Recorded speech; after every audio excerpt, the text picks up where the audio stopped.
ఎమ్మానుయేలు రక్తము ఇంపైన యుటగు ఓ పాపియందు మోన్హుము పాపంబు పోవును యేసుండు నాకు మారుగా ఆశీర్వజావగా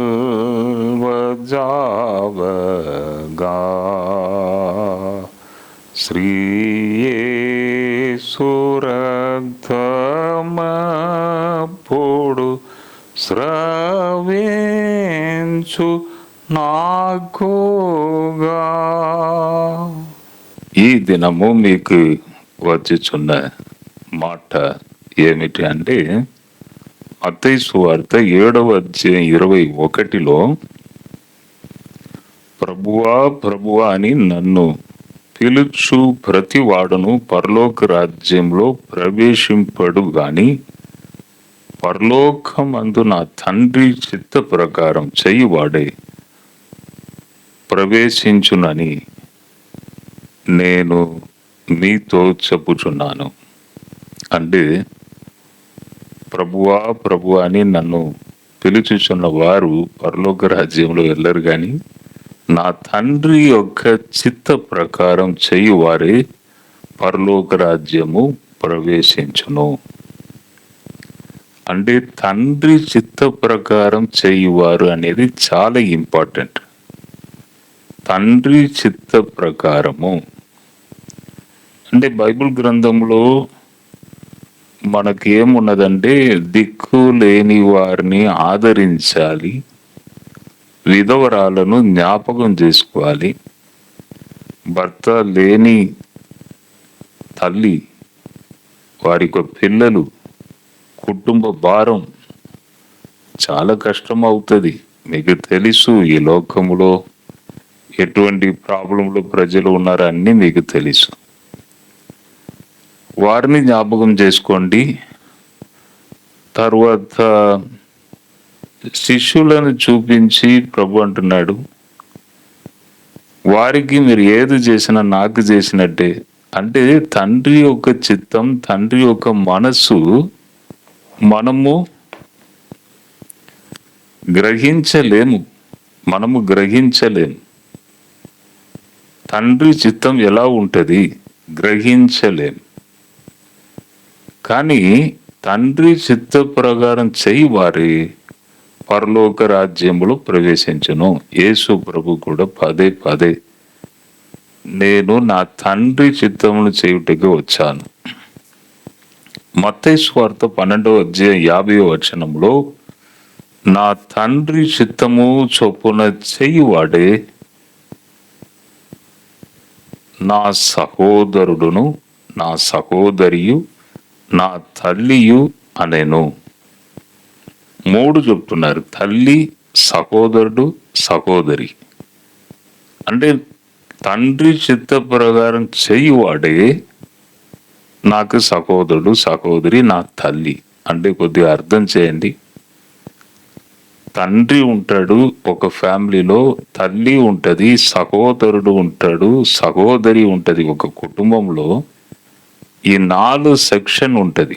ఫస్ట్ తండ్రి స్థానంలో దేవుడు ఉన్నాడు, తల్లి, సహోదరుడు, సహోదరి.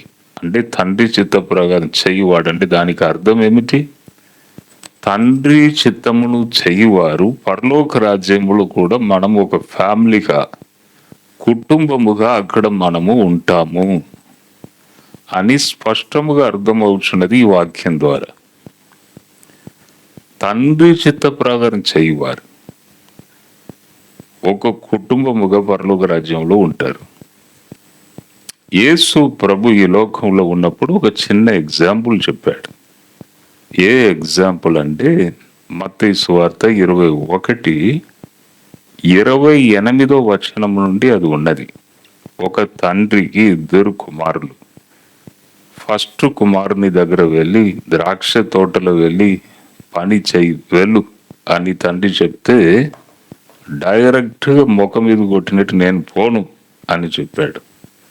పోను అని చెప్పి కొద్దిగా టైం అయిన తర్వాత మనసును మార్చుకొని వెళ్ళాడు. సెకండ్ కుమారుడు దగ్గర వెళ్ళాడు. సెకండ్ కుమారుడు దగ్గర వెళ్ళి, బాబు వెళ్ళి ద్రాక్ష తోటలో వెళ్ళి నీవు పని చేయాలి పో.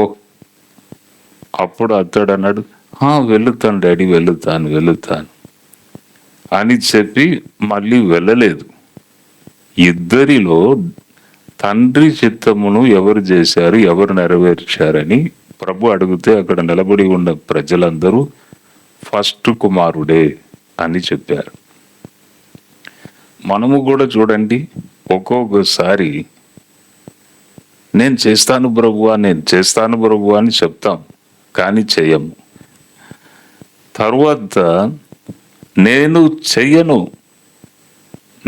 చెయ్యను చెప్పేవారు తర్వాత మెల్లిగా మనసు మార్చుకొని చెప్పి చేసి దైవ చిత్తమును నెరవేరుస్తారు. కాబట్టి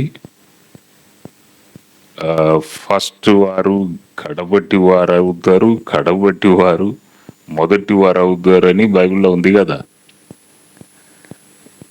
తండ్రి చిత్తమును చేయువారు పరలోక రాజ్యంలో ప్రవేశించను. యేసు ప్రభు చూడండి, ఆయన కొట్టబడి మన కొరకు ప్రాణం పెట్టి మరణమును రుచి చూసి సమాధి చేయబడి తర్వాత 3వ దినము మళ్ళీ తిరిగి లేచి అందరి కనుల ఎదుట పరలోకము ఎక్కి వెళ్ళాను.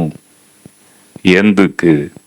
ప్రభు ఈ లోకంలో ఉన్నప్పుడు చెప్పాడు, నా తండ్రి చిత్త ప్రకారం చెయ్యడమే నాకు భోజనము, అదే నా ఆహారము. తండ్రి చిత్తమును నెరవేర్చడం అంటే ఎంత కేర్ఫుల్గా, ఎంత జాగ్రత్తగా పదే ఒక్కొక్క అడుగు కూడా తండ్రి చిత్తమా కాదా అని ప్రభు ఆలోచించి చేశాడు. అందుకే పరలోకము ఎక్కి వెళ్ళాను, మళ్ళీ నేను తిరిగి వస్తానని చెప్పాడు. తండ్రి చిత్తమును చేయువాడు పరలోక రాజ్యానికి వెళ్ళను. తండ్రి చిత్తమును చేయాలి. ప్రభు వెళ్ళినప్పుడు చెప్పాడు, సువార్త అందరికి చెప్పండి అయ్యా సర్వ సృష్టికి అన్నాడు. ఎప్పుడు యేసు శిలువ మీద తన ప్రాణం పెట్టాడో మొత్తం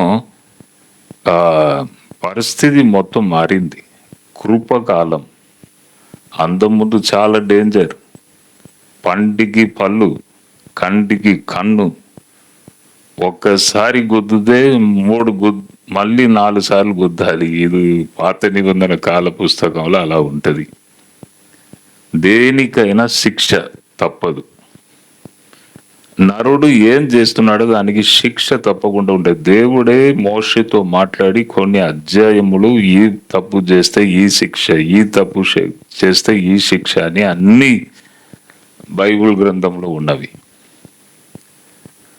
కానీ ఎప్పుడు దేవుడు నరుడుగా ఈ లోకానికి వచ్చి తన ప్రాణమును పెట్టి తన శరీరమును మన కొరకు అర్పించి కొట్టబడి అంటే నలుగా కొట్టబడి ఎప్పుడు తన ప్రాణాన్ని అర్పించిన అప్పటి నుంచి మొత్తం అది అందరికీ, సువార్త అందరికీ, రక్షణ అందరికీ, పరిశుద్ధాత్మ అందరికీ, అబ్బా అందరికీ దేవుడు దాన్ని చేసి వెళ్ళి మీరు చెప్పండి అంటే నేను కూడా అనుకున్నాను, మనందరూ కష్టపడి చెప్పడం, మీటింగ్ పెట్టడం, మాట్లాడడం ఇదన్నీ దేవుడే ఒకసారి ఆకాశం మీద కనబడి నేనయ్యా నిజమైన దేవుడిని చెప్తే అయిపోతుంది కదా అని అనుకుంటా. కరెక్టే. కానీ ఇప్పుడు చిన్న పిల్లలు, వారికి కొన్ని సంవత్సరం కావాలి, కొన్ని సంవత్సరం తర్వాతనే జ్ఞానం వస్తుంది, కొన్ని సంవత్సరాల తర్వాతనే తప్పు ఏదు కరెక్ట్ ఏదు అని తెలుస్తుంది. అవును. కాబట్టి కొన్ని సంవత్సరాలు పెరిగిన తర్వాతనే ఈ దేవుని గురించి అర్థమవుతుంది వాళ్ళకి. అంటే చిన్నపిల్లలు జ్ఞానం వచ్చే ఆ టైం, ఆ వయస్సు, ఓ ఎంతమంది ఉంటారు ప్రపంచంలో. దేవుడు ఒకేసారి ఆకాశం మీద కనబడి చెప్పవచ్చు, కానీ అర్థము చేసుకోలేని చిన్న చిన్న పిల్లలు కూడా ఎంతమంది ఉంటారు. అందుకే మనకు అప్పు చెప్పి వెళ్ళాడు, మీరు చెప్పండి. చెప్తూ ఉంటే ప్రజలు వింటూ ఉంటారు, రోజు రోజు పెరుగుతూ ఉంటారు ప్రజలు, జ్ఞానం వస్తుంది, దేవుణ్ణి గురించిన జ్ఞానం వస్తుంది, వింటారు, మార్పు చెందుతారు. కాబట్టి అది మీకే అప్పు చెప్తున్నా, మీరే చెప్పండి అని చెప్పి వెళ్ళాడు. కృపా వరములను ఇచ్చాడు. అందరూ చెప్తే వినరు. అక్కడ ఏదైనా ఒకటి కనబడాలి, దేవుని ఒక శక్తి, దేవుని క్రియ కనబడాలి. కాబట్టి 9 కృపా వరములను దేవుడు ఇచ్చి తన బిడ్డలను వాడుకొని ఈ సువార్త, దేవుని మీద నమ్మకం, దేవుడు ఉన్నాడు, మనం భయముతో భక్తితో కనబడాలి అని అటువంటి హృదయమును దేవుడు అందరికీ ఇచ్చుచున్నాడు. ఈ సమయంలో మీ కొరకు నేను ప్రార్థన చేయబోచున్నాను. మనము ప్రార్థన చేస్తాం. ప్రభువా, నీ చిత్తమును చేయువారే పరలోక రాజ్యంలో ప్రవేశిస్తారని స్పష్టముగా మేము విన్నాం. కాబట్టి నీ చిత్తమును నెరవేర్చే ధైర్యము, బలము, శక్తిని మాకు అనుగ్రహించండి. జీవితం పోతూ ఉన్నది, మేము ఏది చేయాలనో అది చేయాలి. సద్వినియోగం చేసుకోండి అని చెప్పావు కదా, నీ గ్రంథంలో రాసి పెట్టి ఉంది. కాబట్టి వాక్యములు నిన్న ప్రతి ఫ్యామిలీని కూడా బ్లెస్ చేయండి తండ్రి. జ్ఞానం దయచేయండి, అడ్డు ఆటంకములను తొలగించండి, ముందుకు నడిపించండి. ఘనత మహిమ నీకే నేను చెల్లిస్తున్నా. యేసు నామములో అడిగి వేడుకొనుచున్నాను తండ్రి, ఆమేన్. జడ్సన్ అబ్రహాం యూట్యూబ్ ఛానల్ని సబ్స్క్రైబ్ చేయండి, అందరికీ చెప్పండి, షేర్ చేయండి, లైక్ చేయండి. ప్రభు మిమ్మల్ని దీవించును గాక. God bless you, God bless you, God bless you.